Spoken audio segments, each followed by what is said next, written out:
She sold her old house, but flatly refused to give up the small shed in the yard. She never allowed anyone to come near it, not neighbors, not even family.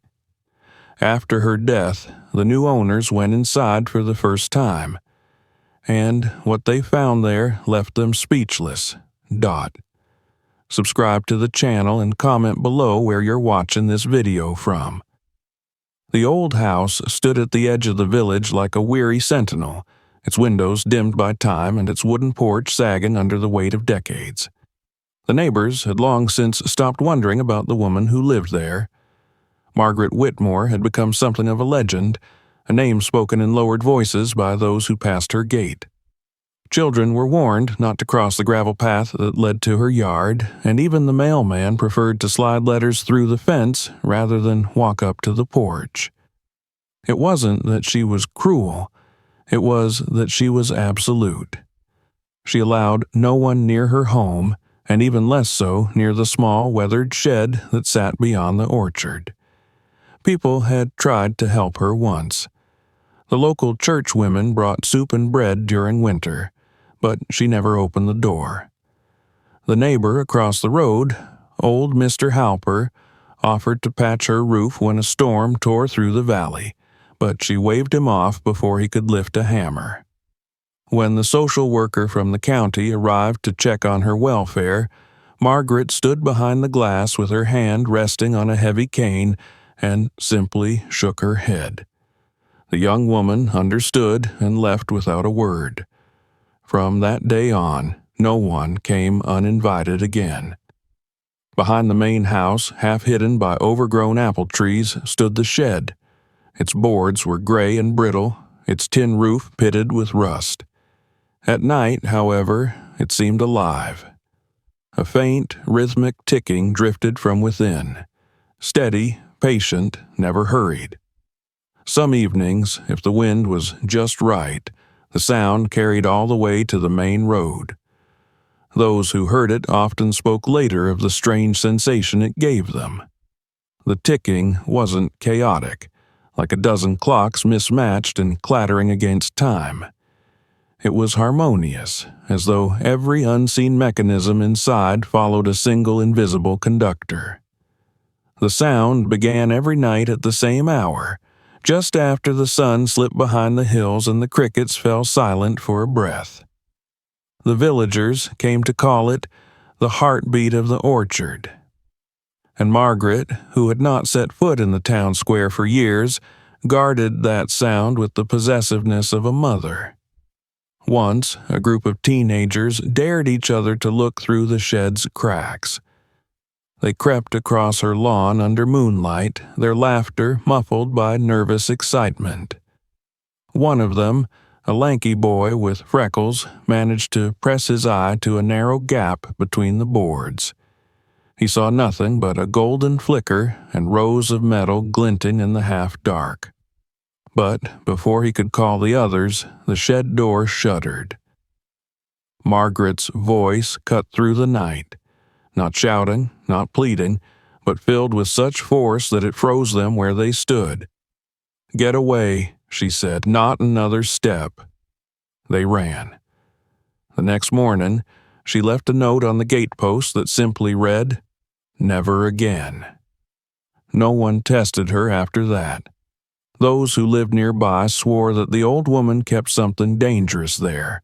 Perhaps tools from her late husband's workshop or chemicals too volatile to move. Others whispered of darker things. Some said she had hidden money. Others said bones. But none of them really believed their own stories. The truth was simpler and stranger. She refused to let go of whatever the shed contained, and her refusal had become sacred. Inside her house, time was measured by clocks. There were dozens scattered across every room. Mantel clocks, wall clocks, pocket watches mounted in small glass domes. Yet, curiously, none of them showed the same hour. They all ticked, each with its own rhythm, as if Margaret herself couldn't bear the unison of perfect time.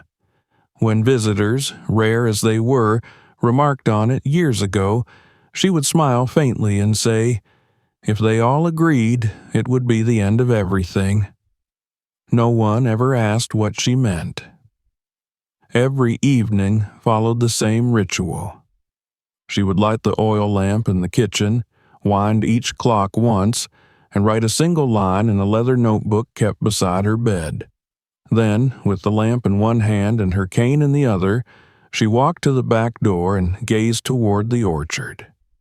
The shed was visible from there, just a faint outline beneath the branches. She would stand for several minutes, listening, until the first faint tick reached her ears. Only then would she blow out the lamp and retreat to her chair. The ticking was her lullaby. There were reminders of the past scattered throughout the house, though most were hidden under dust and restraint. A photograph on the mantelpiece showed a young man with grease-stained hands and a grin full of life. He stood beside a sign that read, Whitmore and Sons Clockmakers. It was taken decades earlier, before the fire that took him and left Margaret alone. Beneath the photograph lay a small metal tag, its edges warped by heat, its engraved letters barely legible. She kept it polished nonetheless. The villagers sometimes saw her walking the perimeter of her property, leaning on her cane, pausing now and then to pick something small from the ground, a gear, a spring, a shard of glass, and slip it into her pocket. One curious child once asked her mother why the old lady collected trash. The woman had replied softly, "That's not trash, darling. That's her time." No one quite understood what she meant. Even animals seemed to sense that the boundaries of Margaret's land were different. Stray dogs barked at her gate but never entered. Birds rarely perched on the shed's roof.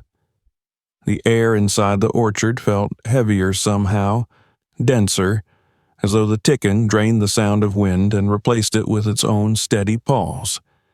When autumn came, the trees dropped their fruit, but Margaret left them where they fell. Apples rotted beneath the branches, attracting wasps and a faint sweetness that lingered in the yard. She didn't care. She only cared that the shed remained undisturbed. Her son had not visited in over 40 years, and she liked it that way. The last letter she ever received from him lay folded inside the notebook by her bed. It was a single line in uneven handwriting. "Don't look for me." She never did. Years passed in that suspended rhythm. The world outside changed. New houses appeared down the lane. Street lights were installed. The postal service switched to electronic notifications. But none of it touched her. The villagers grew older. Children left for the city. And still the house stood, untamed and unmoved, anchored by the shed's secret heartbeat. On her final evening, Margaret followed her ritual exactly as she had for decades. She wound each clock, wrote a sentence in her notebook, and walked to the door. The orchard was black under the new moon, and the shed's outline seemed to breathe with the faintest pulse of amber light leaking from between its boards. The ticking began, slow at first, then layered, swelling into its familiar rhythm. She smiled, though her hands trembled. In her heart, she knew this would be the last night she'd hear it. She whispered something no one else would ever hear, turned off the lamp, and sat quietly in her chair. When the neighbors realized they hadn't seen her for several days, they called the constable. He found her seated near the window, her face calm, her eyes closed, as if she were listening to something far away. The clocks had all stopped. Every one of them showed the same time, 1:17. The news of her death spread quickly through the small village, but what lingered most was the silence that followed. For the first time in half a century, the orchard was still. The villagers waited for the ticking to return, but the nights remained empty. They thought it was over. They were wrong. because time, in its quiet way, was waiting for someone new to open the door. For almost a year after Margaret Whitmore's death, the house on the edge of the village sat untouched, its windows clouded with dust, its porch bowed under the weight of rain and silence. The orchard behind it grew wild, swallowing the paths she had once walked, and the shed stood like a sealed secret at the farthest corner of the yard. When the wind blew from the west, a faint metallic scent, oil and rust and age, would drift through the trees as though the earth itself exhaled her memory. The neighbors passed by quickly. No one wanted to linger near the fence where the ticking had once ruled the night. The constable who had found her body remembered the stillness most of all. Dozens of clocks hung from her walls, yet not one had moved since the night she died. They all stood frozen at the same hour, as if they had obeyed her final command. When her distant relatives arrived, a niece from the city and 2 grandsons she had never met, they treated the place like a museum of grief. They spoke in whispers, tiptoeing through the rooms, too cautious to disturb the air. None of them wanted to stay. They had come only to settle her affairs and to sell whatever could be sold. An auctioneer from the nearest town catalogued the furniture, paintings, and silver, but even he hesitated when he reached the shed. "You'll want that included?" he asked, pencil poised over his ledger. The niece frowned and looked toward the orchard. The shed loomed barely visible among the leaves, its tin roof catching the faintest glint of afternoon light. "No," she said quickly, her tone sharper than she meant it to be. "That thing can stay locked. My aunt was particular about it. Leave it be." The auctioneer didn't argue. He merely drew a line through his page and moved on. The following months brought rain, frost, and then the hesitant thaw of spring. With Margaret gone, the rhythm of the land changed. The orchard, once kept in tidy rows, grew wild and thick. Vines crept up the fence posts, and the grass near the shed rose knee-high. The villagers spoke less and less about the old woman, until her name became a part of the town's folklore, one of those stories that parents told to children who lingered outside after dark. "Come inside before the clocks start," they would say, half joking, half serious. When the Forsters arrived the next summer, they knew nothing of the whispers. Tom and Lily Forster were city people, tired of traffic, noise, and glass towers. The old house, offered for an impossibly low price, seemed like a promise of peace. They came with their 10-year-old daughter, Emily, in a van full of boxes, the air inside humming with optimism. The house looked tired but solid. Its peeling paint, its slanted porch, even the overgrown garden held a kind of rustic charm that made Lily smile. "It just needs love," she said, squeezing Tom's hand as they stepped out onto the gravel drive. They met the estate agent at the gate. A brisk woman with clipped speech, she handed over a heavy ring of keys, each labeled in fading ink. "You'll find one for every door," she said, "and the deed's already signed. Everything's in order." Tom nodded, flipping through the keys like cards. "And the shed?" he asked casually. The woman's smile faltered for just a heartbeat. "Oh, that old thing? I believe it's just storage. Been locked for years. Probably nothing of value in there." She adjusted her scarf and changed the subject. "You're very lucky, you know. Not many old places like this left standing." The Forsters spent their first day unpacking. Lily dusted the shelves and swept the floors while Tom tested the old electrical wiring and replaced the bulbs that still worked. Emily, curious and restless, ran from room to room, narrating discoveries to her parents, a hidden cupboard here, a creaky stair there. The house smelled faintly of old wood and lavender. the scent of something that refused to fade. When they sat down to dinner, the air felt peaceful, almost gentle, as though the house were exhaling after years of holding its breath. That night, Tom lay awake listening to the countryside. He wasn't used to the silence. No hum of traffic, no distant sirens, just the chirp of crickets and the whisper of leaves. It should have been common, but it wasn't.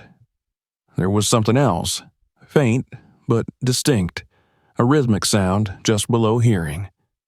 Tick, tick, tick. It seemed to come from far behind the house, near the orchard. He closed his eyes, trying to dismiss it as imagination, but the sound persisted. It wasn't constant.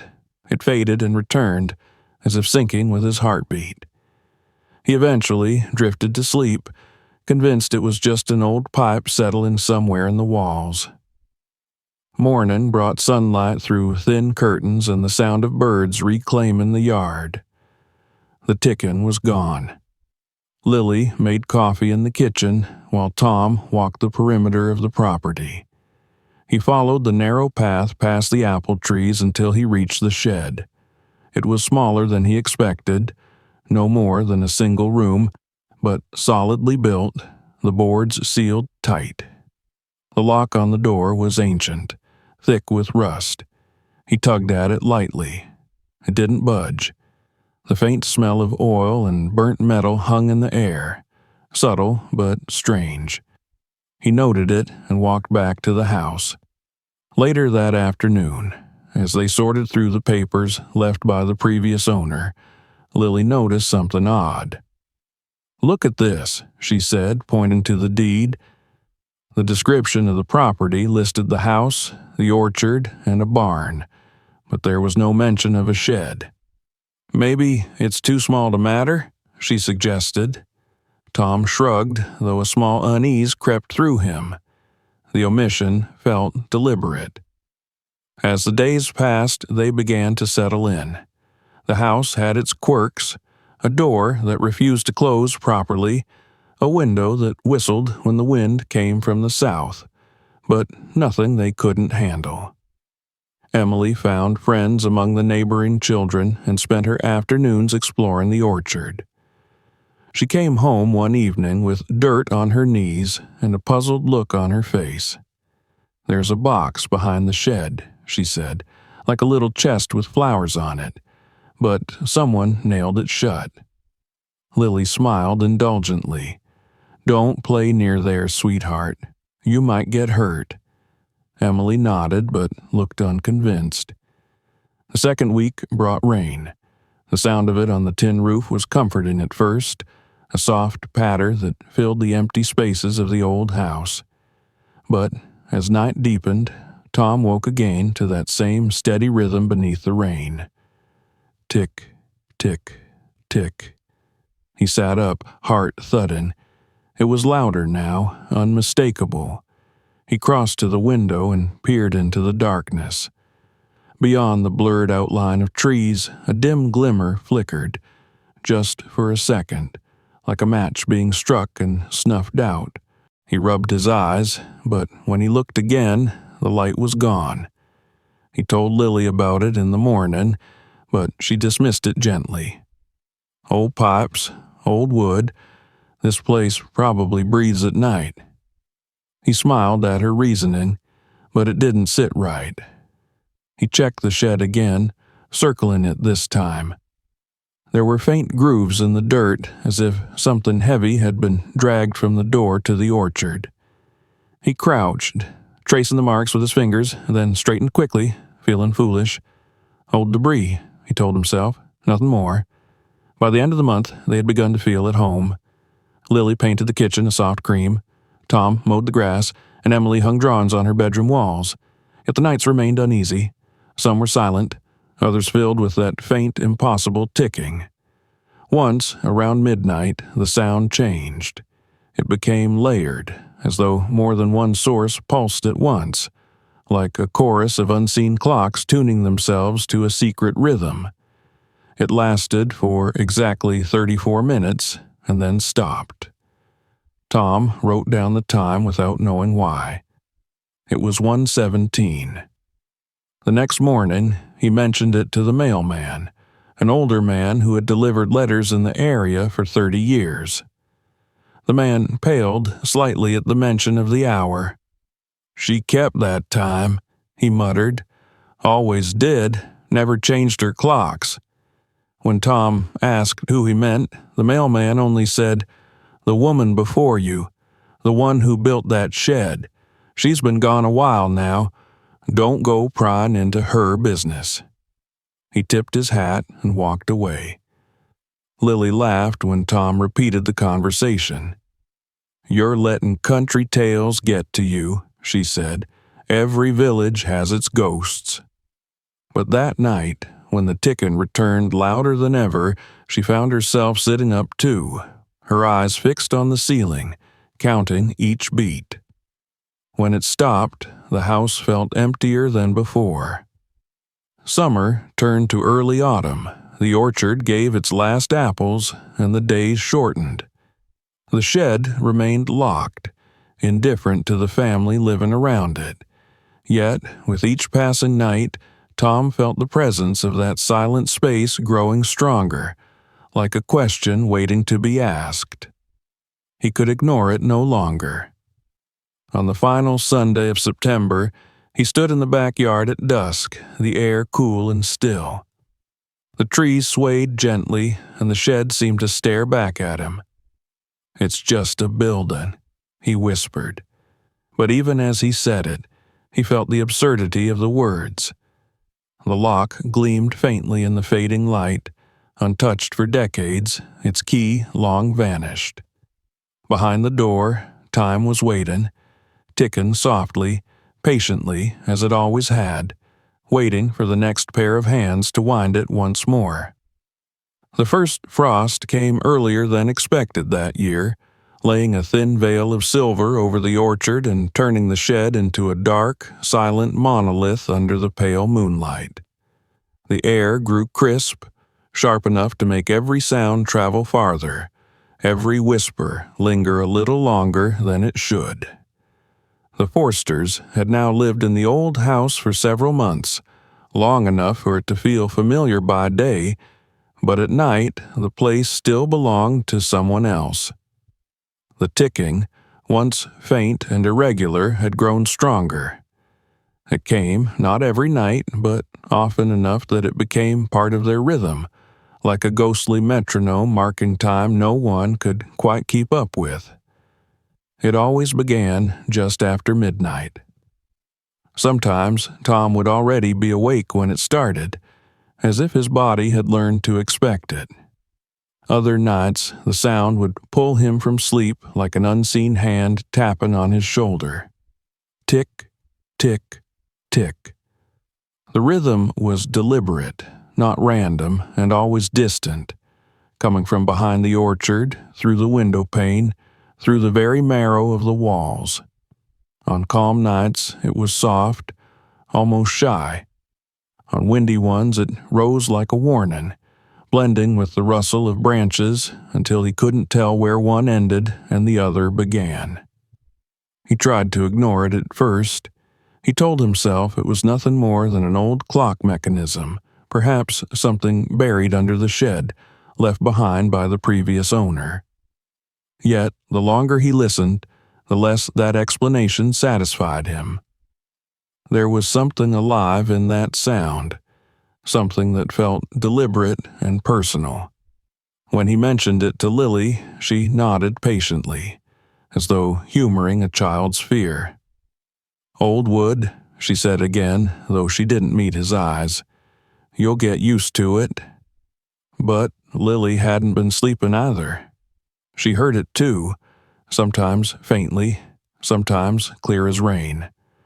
And though she said nothing more, she began to close the curtains tighter at night and double-check the back door.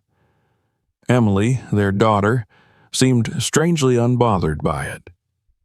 One morning, she came down to breakfast and asked, "Did you hear Grandma's clocks last night?" Her voice was calm, almost cheerful, as she reached for her cereal. Tom froze. What did you say? She shrugged. Grandma, the one who lived here before. I heard her walking in the garden. The clocks were talking to her. Lily's spoon clattered against her cup. Where did you hear that name? She asked softly.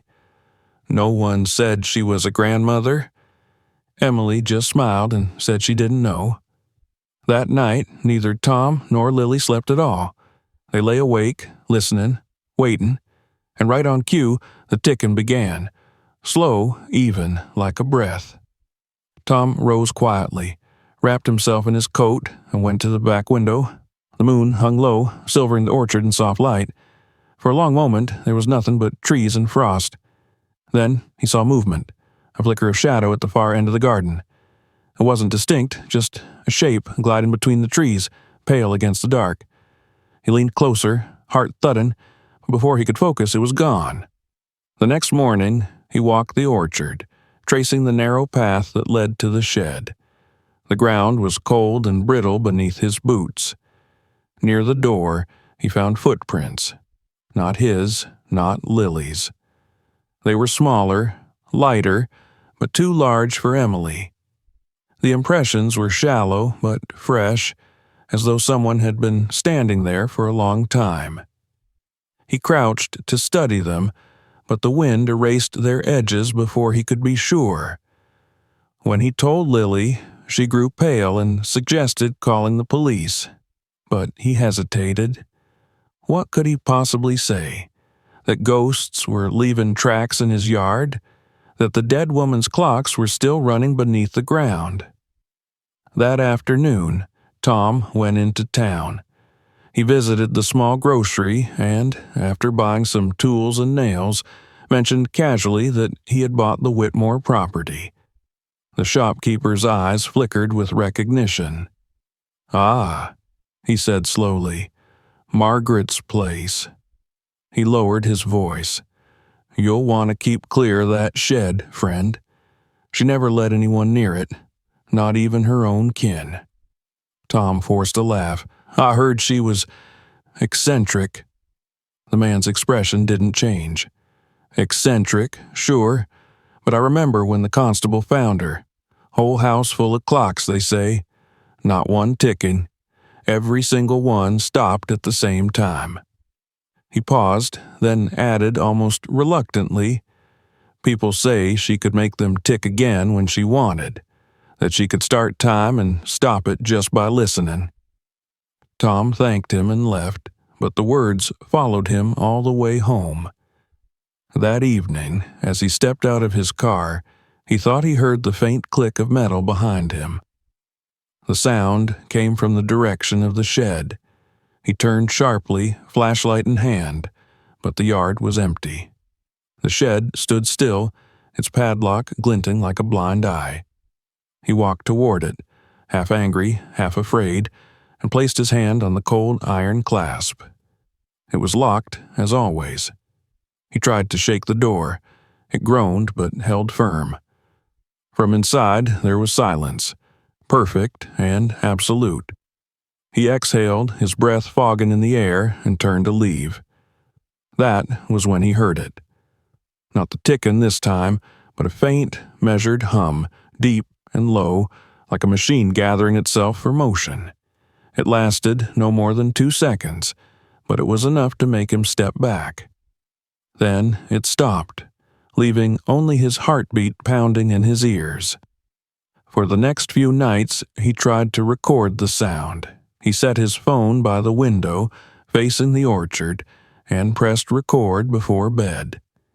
In the morning, he would find the recordings filled with static, as if the air itself rebelled against being captured. Once, he caught a faint pattern, a rhythmic pulse buried under the noise, but the more he listened, the less it sounded mechanical. It was too organic, too deliberate, almost like a whisper turned into rhythm. Lily began waking earlier, drawn to the kitchen window that overlooked the trees.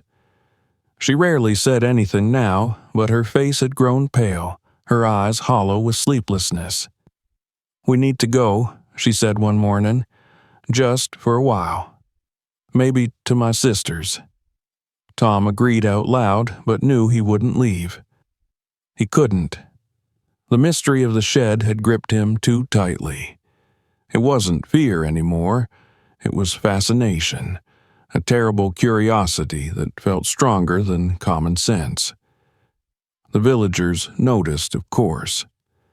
They saw the lights burning late in the Forsters' windows and whispered that the house had claimed them as it did its previous owner.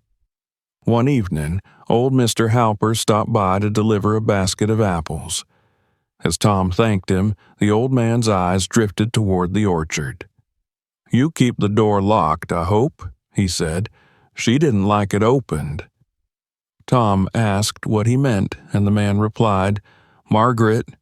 She said it kept the world in balance, that if anyone went in there without her, everything would fall apart." Tom tried to laugh it off, but the way the old man's voice trembled turned the sound hollow. Autumn deepened. The trees turned gold, then brown. The days shortened into gray evenings, heavy with mist. Inside the house, the ticking grew stronger still. Sometimes it began before midnight, sometimes after, but always it lingered around the same hour, 1:17. Emily started sleepwalking. They found her twice standing by the back door, staring out toward the orchard. When Lily asked what she was doing, she said, "The lady's calling me. She says the clocks are lonely." They locked the door after that, but it didn't stop the dreams. Emily began sketching pictures of gears and dials, though she'd never seen the inside of a clock. One particularly cold night, Tom couldn't stand it anymore. He went outside with a flashlight, his breath forming ghosts in the air. The ticking was there, clear as ever, threading through the stillness like the pulse of a hidden heart. It came from the shed, but also from the ground itself, as if the soil remembered every sound it had ever swallowed. He crouched and pressed his ear to the earth. For a heartbeat, the rhythm synced perfectly with his own. Then something changed. The ticking faltered, then doubled. 2 separate beats, one fast, one slow, like 2 clocks arguing over who would keep time. When he lifted his head, he realized the shed door was trembling ever so slightly. Not enough to open, but enough to make the padlock quiver on its hinge. He backed away slowly, the flashlight beam wavering over the wooden boards. The light caught on something carved into the wood, marks he hadn't noticed before. They were faint, nearly erased by weather, but the pattern was unmistakable. Small circular indentations forming the outline of a clock face. Its hands were carved to point at 1:17. He didn't tell Lily what he saw. He couldn't explain it himself, but that night he lay awake until the sound began again, softer this time, almost tender. And as he listened, something in the rhythm changed. It wasn't random anymore. It was spelling something, though he couldn't understand how. A sequence of short and long beats repeating over and over. He didn't know it yet, but it was Morse code. Later, he would learn what it said. For now, he simply listened, the hairs on his arms rising as if the house itself were breathing beside him. The last thing he remembered before sleep took him was the feeling that someone was standing just outside the window, listening to the same sound. When he woke before dawn, the ticking had stopped, and the frost on the glass bore the faint outline of a hand. By morning, the marks were gone, but the sense of being watched remained. The Forsters' quiet country home no longer felt like a refuge. It had become something else, an echo chamber where time replayed its own secrets. And as Tom stood at the kitchen window, staring out toward the shed, he knew that whatever waited behind that locked door had begun to wake up again. The night the lock finally broke was one of those damp, windless nights when the air itself seemed to be listening. The village slept under a low sky, thick with mist, and every branch in the orchard sagged with the weight of silence. Tom had been pacing the house for hours, unable to rest. The sound had come again, sharper than before. No longer the faint, measured ticking he had grown used to, but a metallic clatter beneath it. A grinding like gears forced to move after decades of stillness. Lily had begged him not to go outside, but her words faded into the hum of the clocks that seemed to vibrate through the walls. Emily was asleep upstairs, or at least they hoped she was. Tom's hand shook as he reached for the flashlight. "I just need to see it," he said quietly. "I need to know what's in there." He crossed the yard in boots slick with dew. The grass swallowed his steps, and the cold clung to his breath like fog. The shed waited at the far end of the orchard, the padlock gleaming faintly in the pale light. The closer he came, the louder the sound grew, not chaotic but pulsing, as if the building itself were breathing through the gaps in its wood. The flashlight beam danced across the door, catching on the rusty metal clasp and the uneven grain of the boards. For a moment, he hesitated. Then, he raised the crowbar he had brought with him and struck the lock. The first blow sent a hollow clang into the night. The second snapped one of the hinges. On the third, the metal gave way with a dull crack, and the door sagged inward. A stale breath of air escaped, thick with oil, dust, and something sweetly metallic. Tom hesitated again, fighting the urge to step back. The ticking stopped. The silence that followed was almost unbearable. He pushed the door open and stepped inside. The beam of his flashlight cut through the dark, revealing the impossible. The walls were covered in clocks, dozens, maybe hundreds of them, mounted in rows like sentinels. Grandfather clocks, pocket watches, mantle clocks, even wristwatches hung by their straps. Some were polished and gleaming, others rusted and half dismantled, but every single one was running. Their faces shone with the same pallid reflection of the light, their hands moving in quiet defiance of the years they had been sealed away. The sound that filled the room was immense, overwhelming, a symphony of time keeping itself alive. On the far side stood a workbench covered in papers, tools, and fragments of brass. Drawings lay scattered among open tins of oil and glass jars full of screws and gears. The air smelled of grease and something older, like parchment and burnt wood. A small box sat at the center of the table, its lid engraved with the words, "For those whom time did not return." Tom's hand trembled as he brushed the dust away. Inside were scraps of paper with names written in careful script, names he didn't recognize. There were also tiny, oblong tags of brass, each engraved with a different hour. 1:17 appeared more than once. Behind the workbench, against the back wall, stood a shape he hadn't seen at first glance, a long, rectangular object draped in a sheet. The cloth was gray and brittle, its edges darkened by age. Something about its size and its stillness sent a shiver through him. He stepped closer and reached for the covering. As he pulled it back, the air grew colder. Beneath the sheet lay a coffin. It was old, wooden, reinforced with metal bands tarnished by time. A soft film of dust dulled its surface, except for the center, where the wood was clean, as though someone had been wiping it regularly. The faint smell of wax hung in the air. He dropped the flashlight. It rolled across the floor, the beam spinning over the walls until it came to rest on the far corner of the room. There, near the floor, he noticed a seam in the boards, almost invisible but too precise to be natural. He crouched, pressed his fingers along the edge, and felt a metal handle embedded in the wood. When he pulled, a section of the floor lifted with a reluctant creak, revealing a narrow opening beneath. A draft of cold air rose from below, carrying with it the faint scent of stone and something else, something earthy, like soil that had been turned and packed by human hands. He leaned over the opening, but the light barely reached the bottom. He could see the start of a staircase, wooden steps spiraling into the dark. His mind screamed to stop, to call someone, to close the door and never come back. But something deeper, something he didn't want to name, pushed him forward.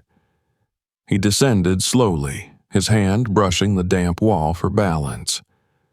The sound of the clocks above grew distant until it was replaced by a low hum that seemed to come from the very ground.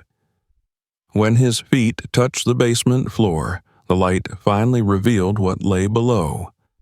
The room was small, but meticulously ordered, every inch used. Along the walls were shelves filled with tools, jars, and small mechanisms. But the center of the room held something else. A great iron frame supporting 3 enormous clocks, each unlike any he had ever seen. Their faces were plain, their glass darkened by age, but their pendulums swung in perfect unison. Between them, a wooden stool stood facing a small table. Upon it rested a photograph of a man and a woman smiling, their hands stained with grease. Tom recognized the woman instantly. It was Margaret Whitmore, younger, her eyes bright and unburdened. The man beside her must have been her husband. His expression was confident but gentle, his arm draped around her shoulders. Behind them, half-finished clocks lined a workshop wall. Tom's throat tightened. The faint humming that filled the basement came from somewhere near the floor, where a generator of some kind sat covered in dust but still vibrating faintly. Wires ran from it to the clocks, up the walls, and through holes that led back to the shed above. The air was warmer here, the kind of warmth that doesn't come from heat but from something alive, working, persistent. He stepped closer to the table and saw the journals piled beside the photograph. Their pages were brittle, yellowed, and filled with neat handwriting. He flipped through the first one, catching fragments of sentences. He built them for everyone he loved, each one a heartbeat in brass. Another line read, "I told him they would outlive us. I never imagined how right I'd be." And then a final entry, the ink darker and heavier than the rest. "The fire took him, but not all of him. I kept what remained, and I made him whole again." A chill passed through Tom's spine. He turned to the coffin behind him. The air seemed to thicken, as though the room itself waited for him to understand. His gaze fell to the floor. Thin scuff marks surrounded the coffin, the kind that come from movement. Someone had been down here long after the rest of the world thought it sealed. The faint hum of the generator deepened, its rhythm aligning with his heartbeat. He stepped back, overwhelmed. Above him, a sudden noise shattered the stillness. The sound of footsteps echoed from the shed, followed by Lily's voice calling his name. He climbed the stairs 2 at a time, his breath short, and pushed open the hatch. Lily stood in the doorway, pale and trembling. "Tom," she whispered, "why are all the clocks—" But she didn't finish. Her gaze fell on the coffin. "Oh my God!" He took her hand, unsure of what to say. "It's him," he murmured finally. "Her husband, the one who died in the fire." Lily's eyes darted around the room, taking in the rows of ticking clocks, the scattered papers, the open hatch. "We have to call someone," she said. "We can't just— This isn't right." But before they could move, a sound rolled through the air, a deep, resonant chime that silenced every clock at once. The hands on the nearest wall clock trembled, then began to spin wildly. The light from the flashlight flickered, and for a moment Tom thought he saw movement beneath the surface of the coffin's wood, a faint shift like breath beneath linen. Then everything stopped. The hands froze. The light steadied. The shed returned to its heavy silence as though nothing had happened. Tom reached for Lily's arm. "We're leaving," he said, and this time she didn't argue. They ran back to the house, locking the door behind them. But even as they sat together in the dark, the faint echo of the chime lingered in the air. Hours passed before they spoke again. When dawn came, they returned to the shed, expecting to find the door ajar, the clock stilled. But it was closed, the lock hanging neatly in place as though it had never been broken. Inside, through the cracks in the wood, the steady ticking had returned. Tom tried to convince himself it was all in his mind, that fatigue and fear had twisted what he saw. Yet, as the day wore on, small details refused to let him forget. His crowbar lay on the porch where he'd dropped it, its tip blackened with something that looked like ash. The padlock on the shed door was whole again, but newer, as if freshly forged, and when he checked the time on his watch, the hands had stopped, frozen impossibly at 1:17. That evening, as the light faded and the orchard sank into shadow, the sound came again. The ticking was back to its familiar rhythm, calm and deliberate, but now Tom could hear something beneath it, a slow, steady pulse, as if the shed itself had learned to breathe. The morning after the shed revealed its secrets, the Forsters woke to a silence that felt heavier than sleep. The air in the house seemed to have thickened overnight, as though the walls themselves were holding their breath. The orchard outside lay still beneath a washed-out sky, and the shed stood where it always had, modest, unassuming, and utterly untrustworthy. Yet, despite the ordinary calm of daylight, Tom and Lily both knew that something had changed. The discovery of the coffin had drawn a line between before and after, and now everything felt different. Neither of them spoke as they prepared breakfast. The kettle hissed, the toast burned, and Emily hummed softly to herself, oblivious to the weight that had settled over her parents.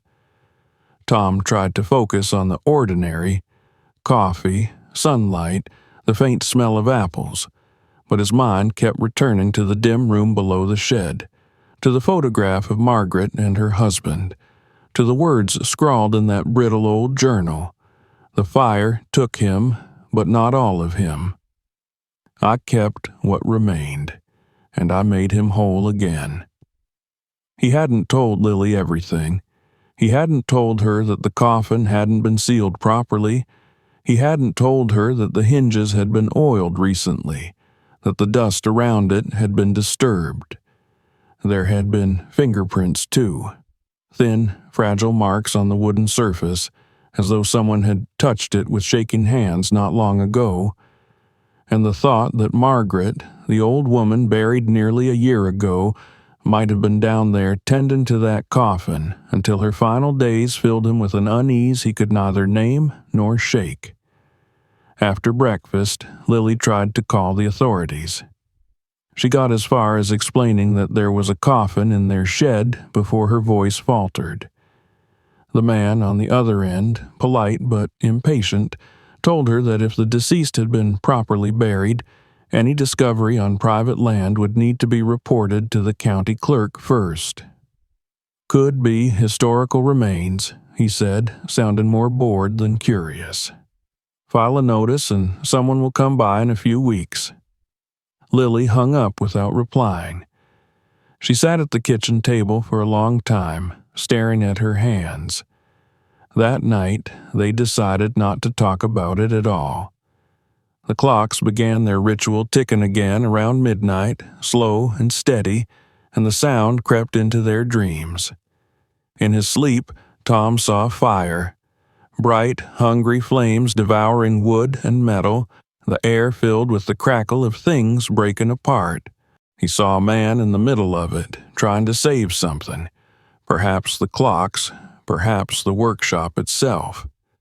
And then the roof came down, and everything turned to light. When he woke, his shirt was damp with sweat, and his watch had stopped again at 1:17. In the following days, the ticking no longer came only at night. It began faintly in the mornings, a whispering undercurrent to the wind, a low hum beneath the creak of the house. Sometimes it came from the orchard, sometimes from beneath the floorboards. The shed door, which had repaired itself, or been repaired, remained closed, the padlock dull but firm. Yet Tom noticed that the marks around it changed from day to day. Sometimes there were footprints in the mud, though he hadn't been there. Once he found a fresh oil stain on the door frame, as if a machine had been serviced recently. On the third day, he returned to the shed with his tools. Lily refused to go with him, and Emily was sent to stay with the neighbors. He didn't tell his wife what he planned, but she knew. She watched from the window as he crossed the orchard, the cold light of afternoon catching on the crowbar in his hand. He didn't break the lock this time. He simply stood before the door and spoke quietly, as though to another person. "I need to understand," he said. "I won't take anything. I just need to know the truth." Then he turned the handle. To his surprise, the door opened. Inside, the air was warmer than before, filled with the scent of oil and wood polish. The clocks were all running again, their pendulums swaying in perfect synchrony. On the workbench, the journals were stacked neatly, their edges aligned, though he was certain he'd left them scattered. The coffin still stood against the wall, its surface gleaming faintly in the dim light. He approached the table and opened the first journal again. This time, he read more carefully. The entries stretched across decades, written in the same neat, deliberate hand. The first pages described Margaret's husband, Edgar Whitmore, a clockmaker whose small workshop in the nearby town had been his pride. He was known for his precision, for the way he treated each mechanism as if it were alive. "Every clock," he once told his apprentices, "has its own heart. The trick is to listen until you hear it beat." He had 2 assistants, both young men from the village, and, for a time, business thrived. But then came the fire. The journals described it not as an accident, but as something darker, something Margaret had spent years trying not to name. "He trusted too much," she wrote in one entry. "He believed kindness could make a man honest, but greed burns faster than wood." Another page, smudged and incomplete, told of how her son, their only child, had fallen in with gamblers, how he had stolen from his father's workshop to pay his debts, how the missing parts had been discovered. "Edgar would have forgiven him," she wrote. "He went back for the boy. He never came out." The fire had started in the small hours of the morning. 3 people had died: Edgar, 1 apprentice, and an unknown third man who was never identified. The police called it accidental, a faulty lamp, nothing more. But Margaret knew. She knew her son had said it, perhaps not meaning to, perhaps desperate, but the guilt of that knowledge crushed her. "They told me his body was too damaged to bury," she wrote. "I couldn't accept that. I went to the site myself when the ashes cooled. I found pieces, metal, bone, brass, enough to know he had been real. I took him home." Tom stopped reading. The words blurred before his eyes. He glanced towards the coffin, his stomach tightening. It was closed as before, but he felt a pull to open it, to confirm what he already feared. He placed a trembling hand on the lid and pressed.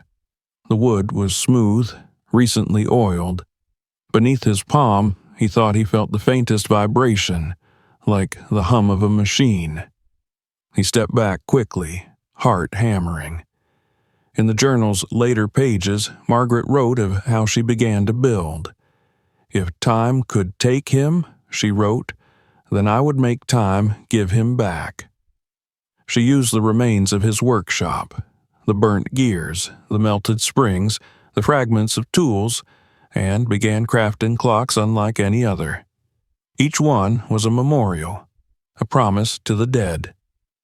"One for Edgar," she wrote, "one for Thomas, and one for Henry. 3 souls bound in time." She placed the clocks in the shed, connected them to a small generator she'd salvaged from the town's scrapyard. At first, they didn't work. Then, one night, they began to tick.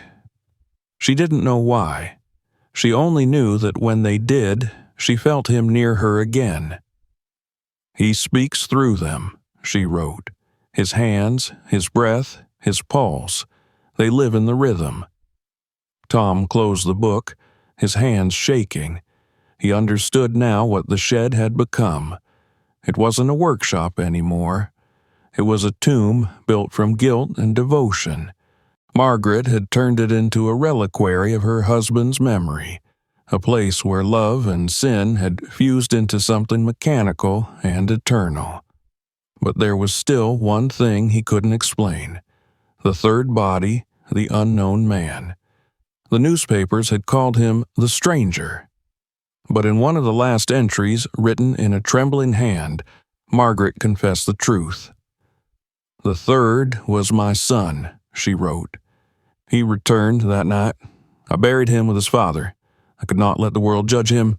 Time will be his keeper now." Tom felt the blood drain from his face.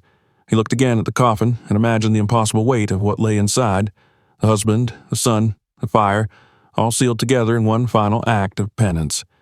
He turned to leave, but as he did, one of the clocks struck once, clear, sharp, deliberate. The others followed, one by one, until the room was filled with sound. They didn't strike the hour. They struck the truth. The hands on every face aligned perfectly at 1:17, and then the pendulum stopped. When Tom stepped outside, the world had changed color. The orchard shimmered faintly in the pale afternoon light, as though time itself had slowed. The house in the distance looked smaller, older, almost fragile. He stood there for a long time, listening to the sudden quiet.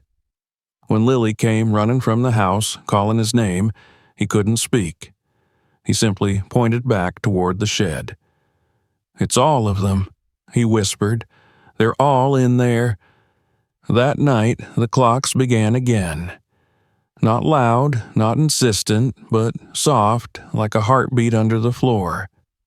And for the first time, Tom thought he understood what Margaret had been trying to do: not to summon the dead, not to trap them, but to make time remember them, so that forgetting would never finish what the fire had started. The days that followed were unlike any the Forsters had ever known. The discovery inside the shed, those journals, that coffin, the truth of the fire, had not simply unsettled them. It had rearranged their understanding of everything that surrounded them. The house no longer seemed to belong entirely to the living, and the air within it had changed, gaining weight, as if the past itself had crept in and refused to leave. Even sunlight filtering through the windows felt slower, more deliberate, as though time was learning how to move again within the boundaries of Margaret's world. Tom stopped going to work. He told himself he needed a few days to think, but he couldn't tear himself away from the property. Every sound, every creak, every gust of wind seemed tied to the rhythm of the shed. Lily pretended to continue with her routines, making meals, cleaning rooms, but her movements had become hollow, mechanical, like someone mimicking life without feeling it. Only Emily seemed unchanged, wandering through the orchard as if guided by something she couldn't name. When Tom caught her standing near the shed one afternoon, she said, "It's nice when they're all talking at once. It sounds like rain inside a cave. That night, Tom decided he couldn't leave things half understood. He waited until the house fell silent, then took a lantern and returned to the shed. The padlock, as before, was closed and gleaming. But when he reached for it, it came loose in his hand, unlatched, as though someone had already been there.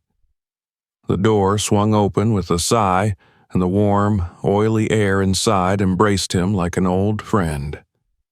The clocks ticked in unison, hundreds of them, their rhythm steady and sure. He descended the hatch again, down the spiral of damp steps into the small chamber beneath. Nothing had changed, and yet everything had. The three great clocks in the center stood exactly as before, their pendulums moving like lungs, inhaling and exhaling in perfect measure. But this time, the space around them seemed alive with a faint glow, a kind of amber radiance that came from the friction of their motion. He felt the vibration of their ticking through the soles of his shoes. The air itself seemed to pulse. On the table, Margaret's journals lay open, the pages fluttering as if stirred by an invisible hand. The photograph of her and Edgar watched him with the same quiet certainty. There was peace in her eyes in that picture, a peace he couldn't reconcile with the haunted woman described by neighbors, the one who chased away visitors and locked herself from the world. He wondered how much of that was guilt and how much was devotion. He wondered whether the difference even mattered anymore. Tom found himself drawn to the mechanical centerpiece of the room, a tangle of brass arms, pulleys, and counterweights connecting the three central clocks to a lattice of wires and rods that reached up into the ceiling. He followed them with his eyes, realizing they disappeared into small conduits that likely led to the clocks upstairs in the house itself. The system wasn't random. It was deliberate, almost mathematical. Someone had designed it with care, connecting every timepiece on the property to these three hearts below. It was as if Margaret had given each clock in her home a pulse derived from this source. He traced the connections further and discovered a small control panel built into the far wall. It was primitive, but functional. Switches, knobs, and two copper dials. One was marked amplitude, the other harmonic sync. Both were set at their lowest levels. A worn note had been tacked beside them in Margaret's hand. Increase only at 117. Never before. Never after. He didn't understand what it meant, but the warning in her words was clear. Still, curiosity gnawed at him, a compulsion that had nothing to do with reason. The need to see what would happen, to hear what sound might emerge from the beating heart of that room, overwhelmed caution. His fingers trembled as he turned the first dial slightly. The sound in the chamber changed immediately. The tick became deeper, resonant, almost musical. The second dial followed, and a low vibration shuddered through the air. For a moment, Tom thought the walls themselves were moving. Then he heard a faint whisper behind him. He spun around, expecting to find Lily standing there, but he was alone. The whisper came again, barely audible over the growing hum of the clocks. It wasn't a word, more a sigh shaped by breath. The photograph on the table trembled, the lantern flame stretched toward it, and the air grew warmer. Then, from somewhere deep within the machinery, a single chime rang, clear, soft, and heartbreakingly human. Tom froze. Every instinct told him to stop, to pull back, to leave the dials as they were, but he couldn't. Something in the sound held him captive. It wasn't frightening. It was sad, profoundly, terribly sad. He thought of Margaret, spending decades alone, winding these clocks, talking to them as though they could answer. Perhaps, in some impossible way, they had. Perhaps she had succeeded in making time remember her husband, in stitching together fragments of him through the rhythm of gears and pendulums. The clocks were no longer just machines. They were repositories of emotion, of devotion so powerful it had blurred the line between living and remembering. Tom lowered the dials slowly. The glow faded and the whisper disappeared, leaving only the ordinary ticking. He sat on the steps for a long time, his hands buried in his hair, trying to make sense of what he had just experienced. When he finally climbed back to the surface, dawn was breaking. The orchard was wrapped in mist, and for the first time, the shed felt peaceful rather than ominous. He locked the door again, but kept the key in his pocket. When he told Lily what had happened, she didn't question him. She listened silently, her face pale, her eyes dark. When he finished, she simply said, "Then maybe it isn't our place to stop it. Maybe it's hers." He understood what she meant. The shed was no longer a secret to be solved or a danger to be feared.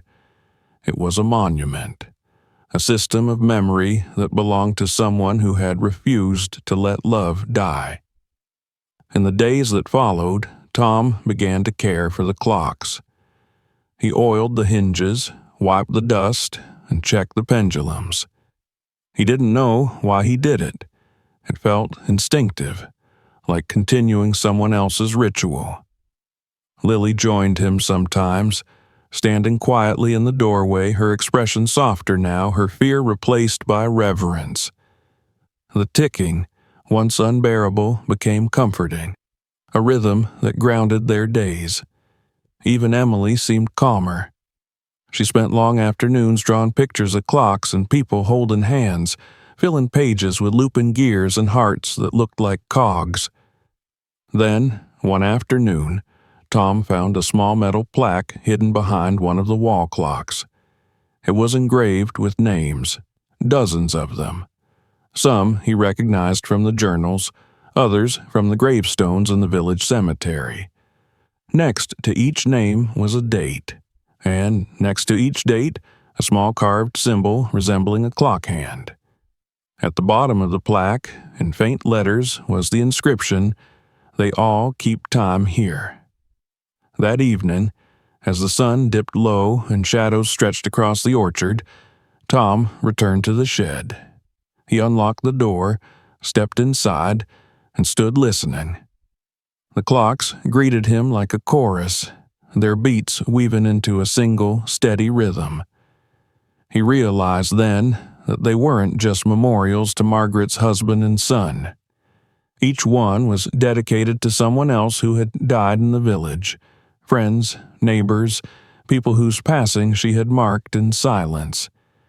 Every time a new clock was built, it wasn't just remembrance, it was resurrection through rhythm.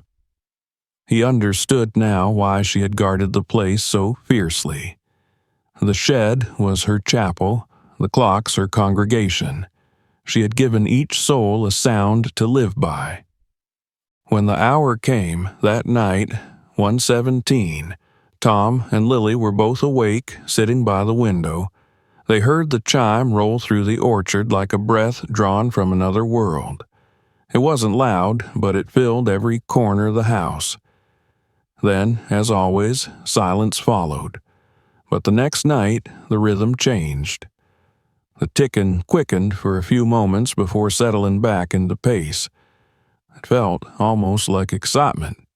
When Tom visited the shed the following morning, he found something new, a small unfinished clock resting on the workbench, its parts laid out carefully as if waiting for assembly. He hadn't placed it there, nor had Lily, yet there it was, a brass casing, a pendulum, and a small dial with no numbers, only a faint engraving on its surface for those yet to be remembered. He didn't know how to react. Perhaps it had always been there, buried under other things. Perhaps memory was playing tricks on him. But deep down, he understood what it meant. The shed wasn't finished. Margaret's work had never been meant to end with her death. It had been meant to continue, carried forward by whoever found it next. That evening, Tom assembled the clock. He worked by lamplight, guided not by skill but by instinct. The parts fit together easily, almost eagerly, as though they knew where they belonged. When it was done, he placed it on the shelf beside the others. For a moment, it was silent.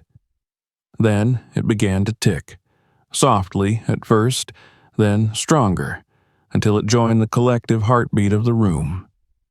Lily came to stand beside him. She didn't speak. Together they listened to the symphony of time that surrounded them. The fear that had once defined the shed was gone. In its place was a strange serenity, the sense of being part of something larger and older than themselves. They left the door open that night, letting the rhythm drift through the orchard and into the house. From that day forward, Tom no longer thought of the clocks as Margaret's burden.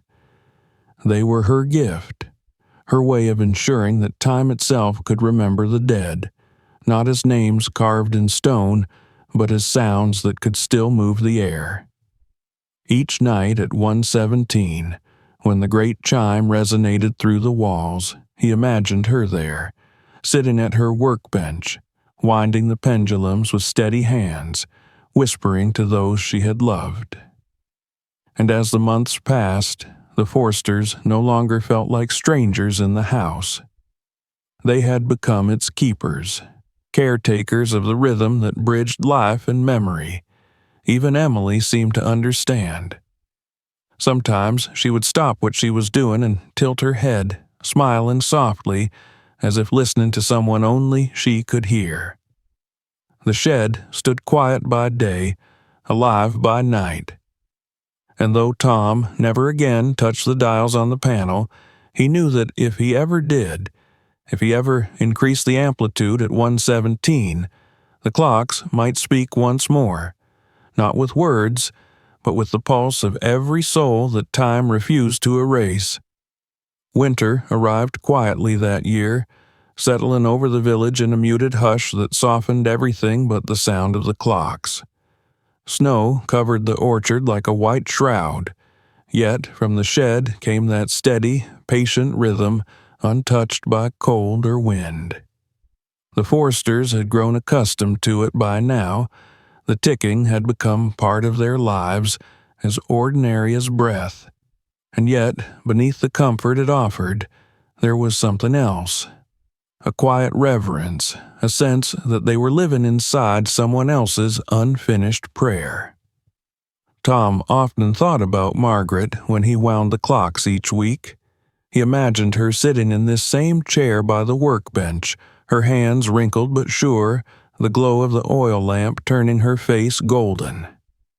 He could almost hear her murmuring to the clocks, asking them to hold time steady for just one more day. The thought no longer frightened him.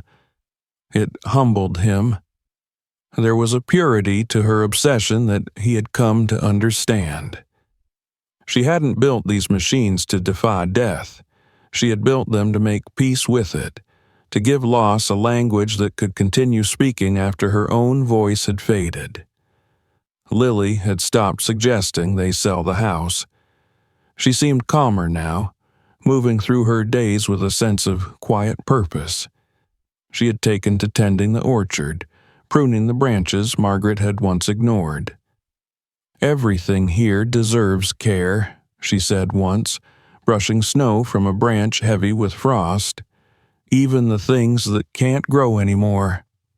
Tom smiled and didn't argue. It was as if the place itself had absorbed some of the woman's stubborn devotion. The land no longer felt haunted. It felt inhabited, watched over. Each night, just before 1:17, the rhythm of the clocks would shift.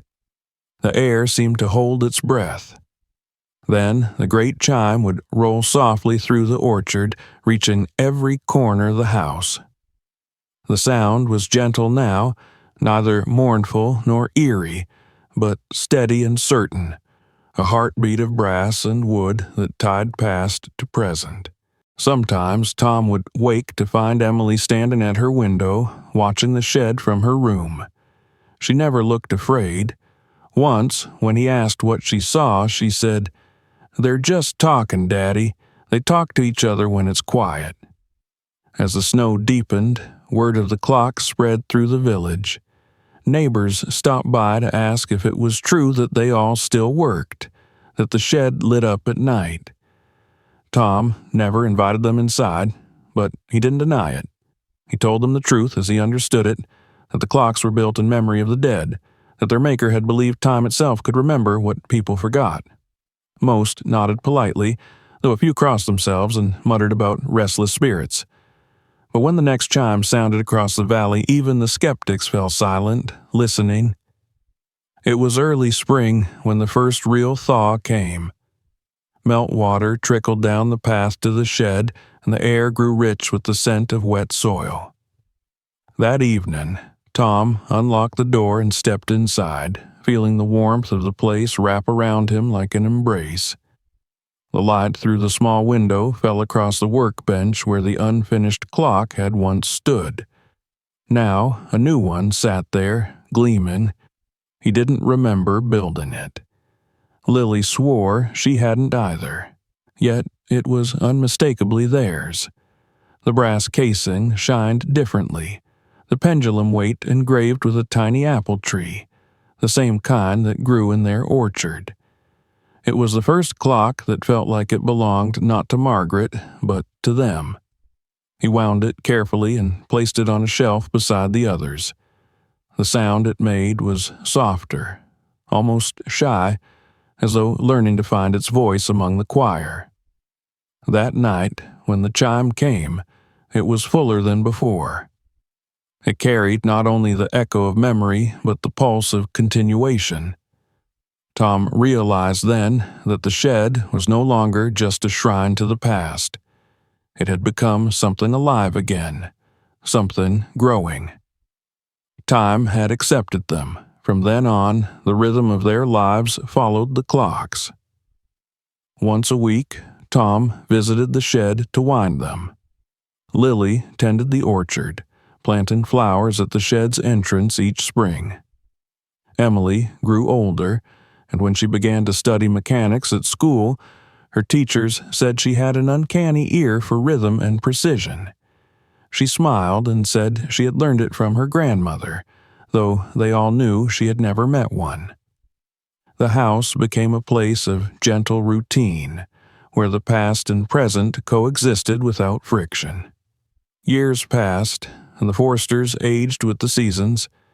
The shed remained constant, its timbers weathered but strong, the clocks within never faltering. Visitors came and went, drawn by curiosity, but Tom never let anyone else inside. "It's not for show," he would say. "It's for keeping things remembered." He meant it.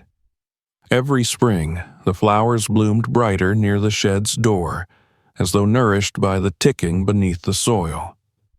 Some nights, when the moon was full, he could swear the faint amber glow seeped through the cracks again, just as it had that first time, casting long shadows across the trees. When Margaret died, she had written in her will that she wished to rest near the orchard, though no one had honored it.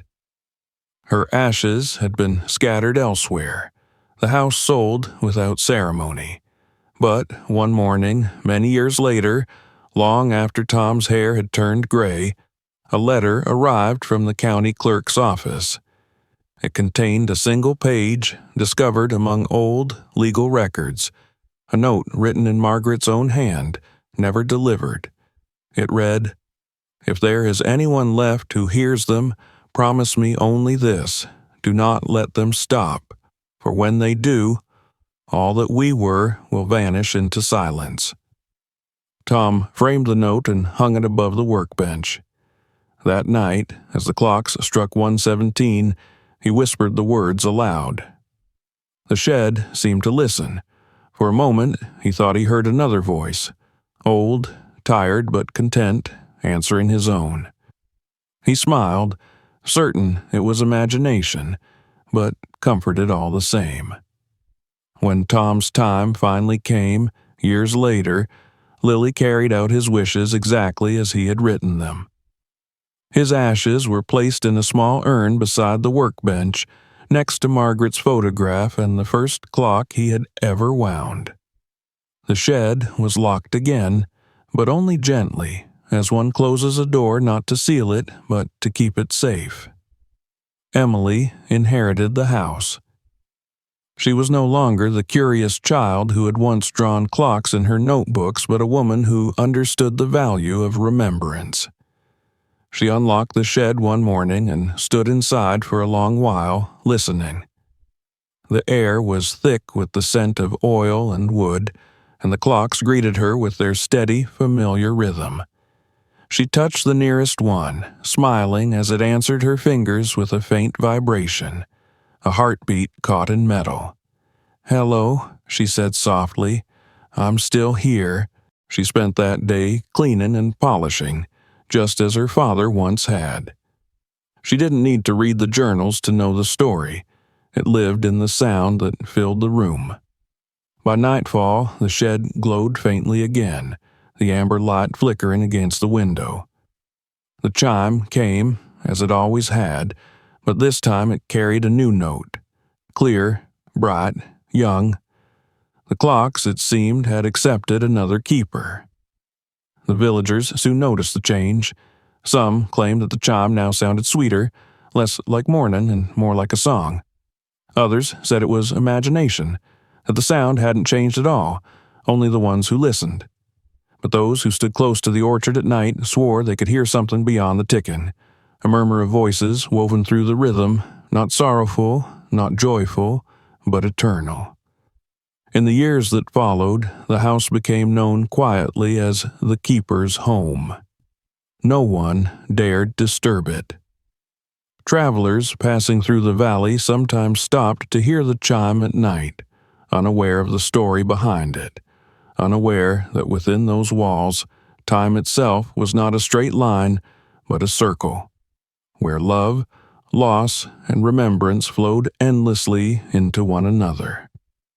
And even when the world outside grew faster, when clocks became digital and silence harder to find, the shed remained unchanged. Its gears turned, its pendulum swung, its voices whispered. At precisely 1:17 each night, the orchard would glow faintly for just a moment, and the air would tremble with the sound of hundreds of clocks ticking in perfect harmony. No one ever heard them stop again. Don't forget to subscribe so you never miss the next unbelievable story. Watch our next videos, each one more shocking than the last. And if this story amazed you, share it with your friends. Let them find out what really happened inside that shed.